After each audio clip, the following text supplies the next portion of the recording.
12th chemistry ஆஃப்லே எக்ஸாம்ஸில் படிக்க வேண்டிய top most important questions இந்த வீடியோவில் பார்க்க போகிறோம்.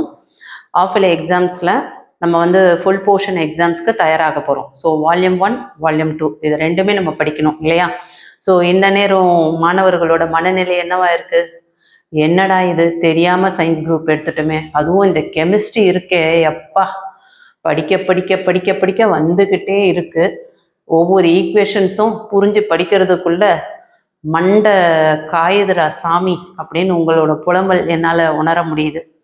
ஸோ அதிகமான போர்ஷன் இருக்க இடத்துல நம்ம எப்படி புத்திசாலித்தனமாக படிக்கிறது அப்படின்னு பார்த்தோன்னா, எந்தெந்த லெசனில் எந்தெந்த கொஷின்ஸ் 2 மார்க்கில் இருக்கட்டும், 3 மார்க்ஸில் இருக்கட்டும், 5 மார்க்ஸில் இருக்கட்டும், புக் பேக்லேயும் சரி புக் இன்சைட்லேயும் சரி எதெல்லாம் படித்தோன்னா இது மட்டும் எல்லா எக்ஸாம்ஸும் கேட்குறாங்க அதிகபட்சமாக, அந்த மாதிரி செலக்ட் பண்ணி உங்களுக்கு கொடுத்துருக்கேன். ஸோ கெமிஸ்ட்ரியை பொறுத்த வரையும் விருப்பத்தோடு படிக்கிறவங்க அப்படின்னு பார்த்தீங்கன்னா 100க்கு 10% இருந்தால் பெரிய விஷயம். ஒரு சிலர் குரூப் எடுத்துட்டோம் அப்படின்ட்டு படிக்கிறவங்க ஒரு 30% இருக்கும். மீதி இருக்கக்கூடிய ஒரு 60% வேறு வழி இல்லாமல் இந்த குரூப்பை எடுத்துட்டு, நான் 10th வந்து சயின்ஸில் நல்ல மார்க் எடுத்தேன் அப்படின்றதுனால நான் 12th வந்து சயின்ஸ் குரூப் எடுக்க வேண்டியதாச்சு. அதுலேயும் இந்த கெமிஸ்ட்ரியை எடுத்துட்டு இப்போ நான் படுற பாடு இருக்கே அப்படின்னு சொல்லிட்டு நீங்கள் புலம்புறது எல்லாமே என்னால் உணர முடியுது. ஸோ இந்த மாதிரியான ஒரு சூழ்நிலையில் நாட்களும் கம்மியாக இருக்குது. ஆஃபலி எக்ஸாம் நமக்கு வந்து டிசம்பர் 10ன்னு சொல்லிட்டாங்க.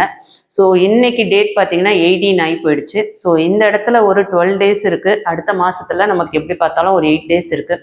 ஸோ டோட்டலாக ஒரு 20 டேஸ் இருக்குது. இந்த 20 டேஸில் எல்லா சப்ஜெக்டும் முடித்து அதில் முக்கியமாக வந்து மேக்ஸு கெமிஸ்ட்ரியெல்லாம் படிக்கிறதுக்குள்ளே நமக்கு வந்து பொழுது விடிஞ்சிடும்டா சாமி அப்படின்னு நம்ம புலம்புறது தான் இந்த இன்றைய சூழலில் நிலவக்கூடிய விஷயமா இருக்குது.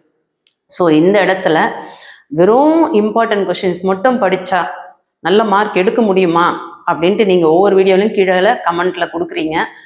கல்வி விஜி சேனலை ஃபாலோ பண்ணிகிட்ருக்கோங்க, ஆல்ரெடி விஎல் கிளாஸஸ் சேனலை ஃபாலோ பண்ணிகிட்டு இருந்த ஓல்டு சப்ஸ்கிரைபர்ஸ்க்கு தெரியும் நம்ம வந்து சொல்கிறது எல்லாமே வந்து இம்பார்ட்டன்ட் மட்டும் தான் நம்ம சொல்லுவோம் அப்படின்னு சொல்லிட்டு. அதே மாதிரி இந்த வருஷம் வந்து அதிகபட்சமாக கேட்குறதுக்கு, அதாவது பப்ளிக்கில் அதிகபட்சமாக கேட்குறதுக்கு என்ன கொஷின்ஸ் சான்சஸ் இருக்கோ அந்த கொஷின்ஸும் சொல்கிறோம்.